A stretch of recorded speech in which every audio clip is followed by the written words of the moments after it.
This sweet lady looks like a potential buyer, but you'd be wrong. Welcome back, everyone. If it's your first time in the channel, my name is Ryan. I'm a full-time reseller on sites like eBay and Poshmark. And today I want to talk about how I got a message from a potential buyer and it ended up being a scam the whole time. So I first received a message on my social media Facebook account and it read, "Hello, do you still have this for sale or can you make something similar?" That should have probably been my first red flag right there because I'm not making this stuff. Shortly after, she sent a question mark and I replied, "Good morning. I did pick up this item but haven't cleaned and prepped it for sale yet. Are you interested? Thanks." Then she proceeds and says, "Yeah, I'm at," and gives the address she's at. "What would be the total price included, including shipping, and how do you accept payment?" Now, I mainly just sell on eBay and Poshmark. Very few times I do Facebook Marketplace, where when I meet with a potential buyer, sometimes they will cash at me, and I've honestly never had a problem with it. But I know there are people, especially on Instagram, that they'll sell things and they'll Cash App or PayPal or Zelle or Venmo, the payment. So I was like, you know what, I could try it. Why not? I've never done it before like this, but someone wanted to potentially buy something from me off of my social media account. So I was like, okay, it's a quick sale. I don't have to pay any seller fees, things like that. I replied, "Shipping to Dallas, where I am, is fairly cheap. Let me get the size and figure out the price, and I'll get back to you as soon as possible. I can do PayPal or Cash App if that works for you." Which they replied, "Cash App would work. Okay, let me get all the details together and I'll reach out to you as soon as possible." And they replied, "All right." This is where it's kind of frustrating because I had just went outsourcing yesterday and gotten a bunch of stuff, and this item was at the very bottom of my pile, so I had to move everything. I went ahead and got the pictures that I would normally post on eBay or Poshmark for it and sent them over to them. This is where I should have knew it was a red flag already. Again, is they did not ask what size it was.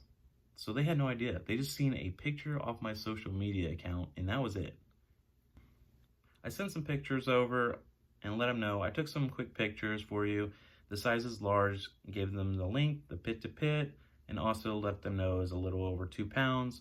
Where I am to Dallas is only $7 for shipping. I went ahead and found the pricing on Pirate Ship. So I put in the address they gave me and it only said it was $7 to ship USPS Ground Advantage. And then I said, "Do you have an offer price?" They replied, "Okay, how much altogether plus shipping?" Here's where I'm like, obviously they're not really reading what I'm typing out. "Do you have an offer price?" Hopefully you weren't.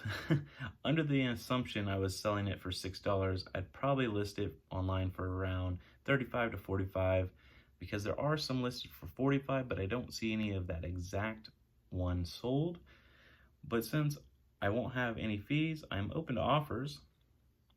And then they replied, "Okay, let me pay $30 plus shipping." I said, "Okay, that sounds good. I can have it shipped out today as well." And then I let them know what my Cash App was. They told me, "All right, give me a second. I'm making the payment through my business account, and for me to complete the payment, I'll need your recipient email address." I thought there was another red flag. I need your recipient email address. I've never been asked that before when I have done eBay transactions, but I guess it was coming from a business account, which I don't know anything about. So it's kind of, to me, let's go ahead and throw that up as another red flag. Let me see what my Cash App email is. It's on my personal. I did not even have an email address on my account, so I had to add that, which I guess is better for protection, I guess. They replied, "Okay." And then I told them what my email is. Now I feel dumb because that was my personal account email address. So now they have my personal email address. They have what my Cash App name is. They replied, "Hang on." Then they replied, I've successfully made the payment. Kindly check your email or text message if you've gotten any confirmation mail or text from Cash App regarding the payment I sent you. Okay. And then they replied pretty quick, gotten it right. You know, they're pushy. They're pushy already. So there's another red flag. Scammers love to be pushy. So if someone's pushy with you, it's usually a red flag right there. I replied, let me check. And they said, all right, guess you've gotten it. So this is where I'm kind of questioning it. I say, I don't show it in my PayPal. I meant Cash App, but got an email, but it shows from a Gmail account, and PayPal doesn't send emails through Gmail, because I got confused what I was saying. Then they said, can I see a screenshot of what you got from them? I sent the screenshot. And this is where in the email, and I will kind of put the whole email right here, it just made me feel kind of uncomfortable already with it. So one of the first red flag was, it said payment on hold, call at a certain phone number. And then shortly in the middle of the text, it said a different phone number, call us now for approval of payment. So it showed two different phone numbers, and I was like, that's not right. Another red flag was it came from cashapp.inc.com111@gmail.com. I'm like, yeah, Cash App isn't going to send from a Gmail account. They're going to be customer service at cashapp.com. That's just truthfully what it is. Then in it, it says a $30 payment was sent from a verified business to your Cash App account. Business transfers require $530 minimum. Because your account is registered as personal, this transfer is on hold. And see how it's capitalized, personal? So reading phishing emails, I've noticed that is a red flag as well. Why is it capitalized? It could just be because business and personal might be capitalized, but to me, that's still a red flag. Then it says, to complete the transfer, sender must add $500 to reach the $530 minimum. Account will be upgraded and credited $530. The added $500 will be refunded to the sender after processing. Really? Really?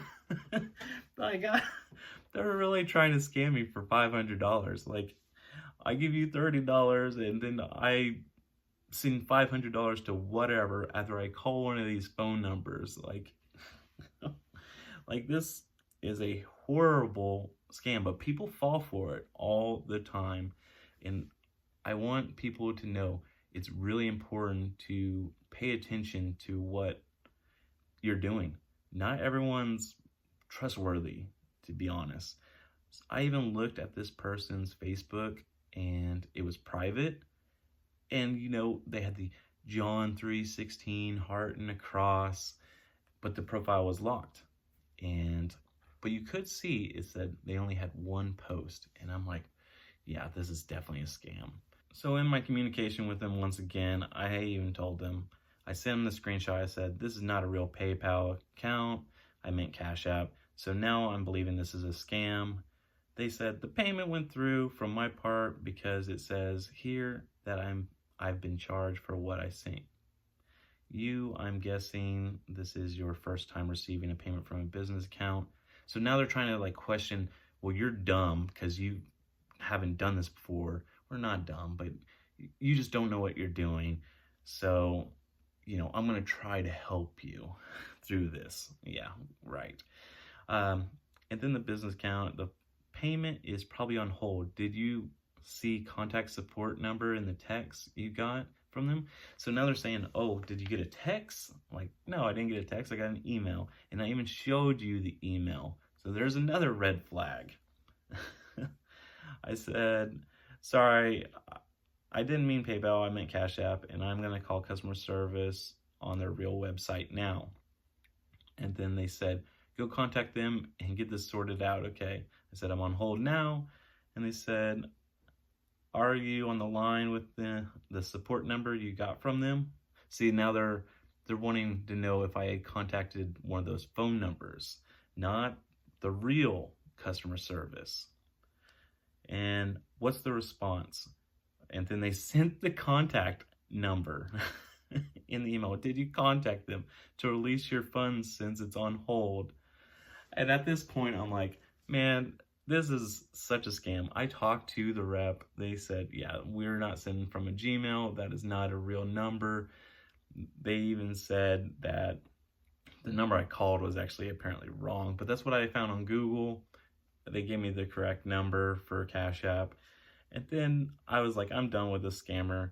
I said, I talked to Cash App and this is a scam. Thank you for wasting my time. I spent probably an hour and a half going back and forth with this person and taking pictures and messaging them, calling Cash App. Such a waste of time when I could have been doing so many other things.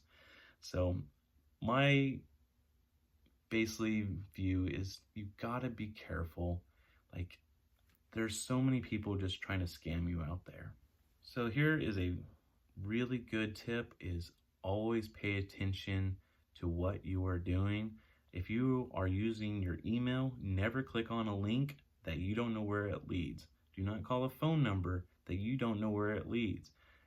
If it is from a business that you are doing something through and it is not through that business email, because most businesses will say customer service at whatever business.com or net or whatever. But if it's coming from a Gmail, you might kind of research it a little bit more. So I know for me, my business is under just the name at gmail.com, but who knows, might change that in the future, but we'll see. So you gotta be careful. Scams are out there. Everyone's trying to get one over on you. Not everyone, but there are a lot of people trying to get one over on you. So that's why using like eBay or Poshmark, Mercari, Depop, even Whatnot, or I think there's Dibdit, you can be better protected by these businesses because the payment's going through them. So it is protection. So keep that in mind. My question is, would you have noticed these red flags in advance? And if you would have, let me know in the comments, has anything like this happened to you before?